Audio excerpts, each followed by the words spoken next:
Hi guys, welcome back to my channel, and today I'm going to talk about how you make a 10 to 16 hour training week sustainable. So I know a few friends who burn out after years and years of training, and I'm also afraid I might end up losing steam at some point. So when I think about sustainability, it's not just a mindset thing, it's also how you manage your time and your fatigue as well. So in this video I'm going to talk about how I make triathlon more sustainable and balance it out with all my other aspects of life. So number one, it's not all about the race. So I see a lot of people retire and burn out after they complete their goal race, and in my opinion that's probably because they sacrifice a lot just for that race.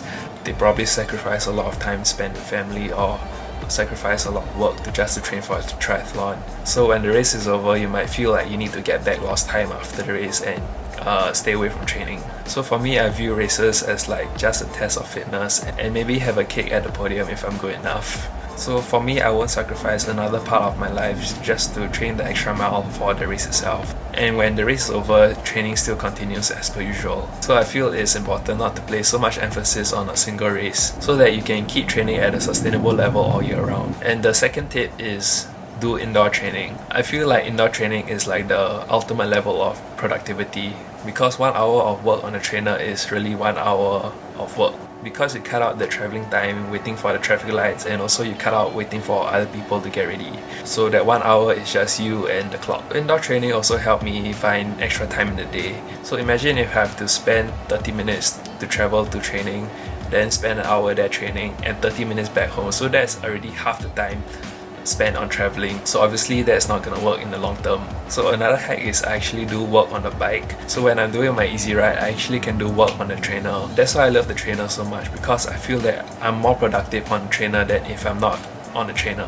However, when it comes to swimming, I've got no choice but to travel to the pool, but that's where the next point comes in. So the third tip is commuting everywhere. So last year I bought a $260 Polygon just to cycle to school. $260 may sound like much, but that's actually about 4 months worth of train and bus fares. So I've already made my money back by not taking the bus or train for 4 or 5 months already. And what's even better is that I save 20 minutes off each direction of travel. So that means I cycle to school faster than if I take bus or the train. And also I can clock that right on Strava, which is the most important thing.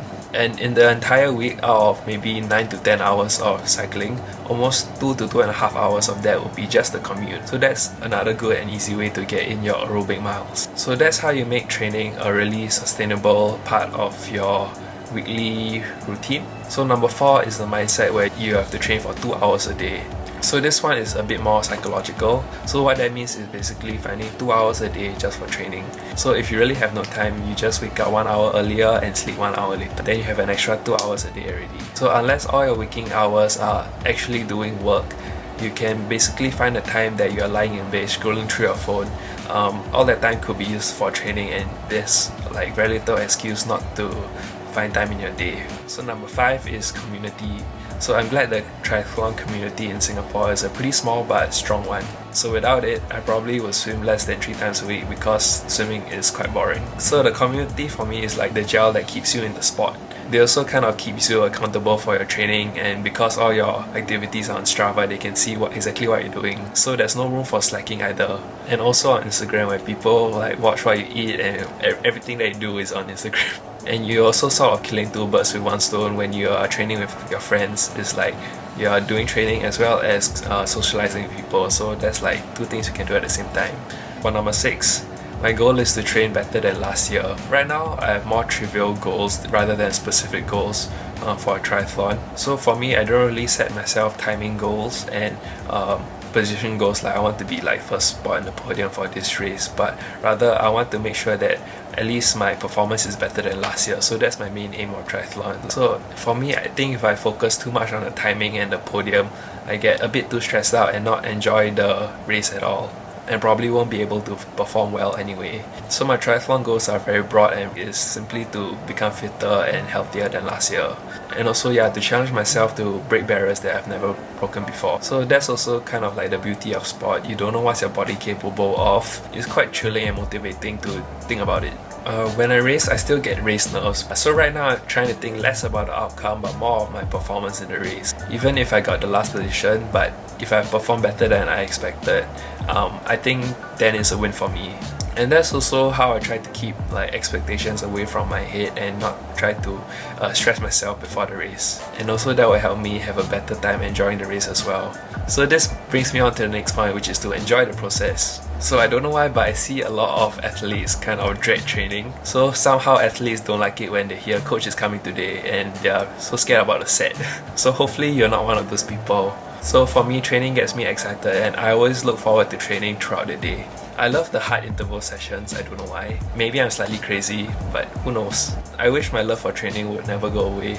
I love going fast and moving above 40 kilometers per hour makes me happy, but I'm super painful inside. And number 8 is, besides physical breaks, you need mental breaks as well. So I've made this mistake before. At the start, you just want to hammer yourself every day because you just want to get faster and faster, right? And when the initial excitement goes away, that's when the daily motivation kicks in. And you have to balance your motivation as well, the same way you do with training. Most often, during the hardest week of the month, we'll probably dread the training session throughout the week and we can't wait for a rest week. So that's why I use the rest week to catch up on the other things in life and also reset my mental capacity for training for triathlon again.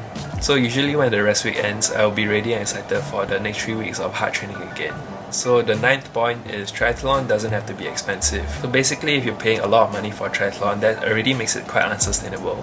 For example, if you keep buying the new toys once they release every single year, the amount of money you spend on triathlon will probably cost more than your car. For example, a bike can be almost close to 10 to 15k already.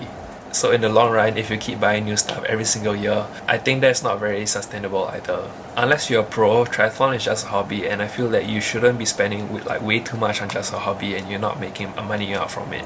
So if, for example, if a $1,000 wheel gets you like 99% of what you can get for a $2,000 wheel, I think it's like no-brainer to me that you obviously go for the cheaper one because that 1% isn't gonna make any difference and you're better off getting that performance boost from training instead, and which is free also. So I'm always on the lookout for good deals on second-hand websites like Carousel and To Go Parts. Almost everything I have is second-hand, from my treadmill to my 4 bikes and to all my gym equipment as well. So what's even better is that if I decide to sell any of my equipment, I could almost break even or maybe earn a little bit of profit as well. So yeah, triathlon doesn't have to be expensive at all. Alright, my camera died. So back to the conclusion. I only hope when I start working next time, triathlon will still be a part of my life. 2020 is my 7th year in triathlon, so I've been through my share of burnt out phase and have some really low points as well. But I'm glad that I've always found a way to get back up again. So I feel that this video might be someone who's struggling to find a balance between life and triathlon, or maybe it's for someone who's having a burnout phase right now. In any case, I hope that this video has helped you a little bit, and feel free to comment below what your lowest points in triathlon are and if you have any of your own tips you'd like to share. Thanks for watching this video. Remember to hit the like button and subscribe to my channel, and I will see you guys again next week. Bye!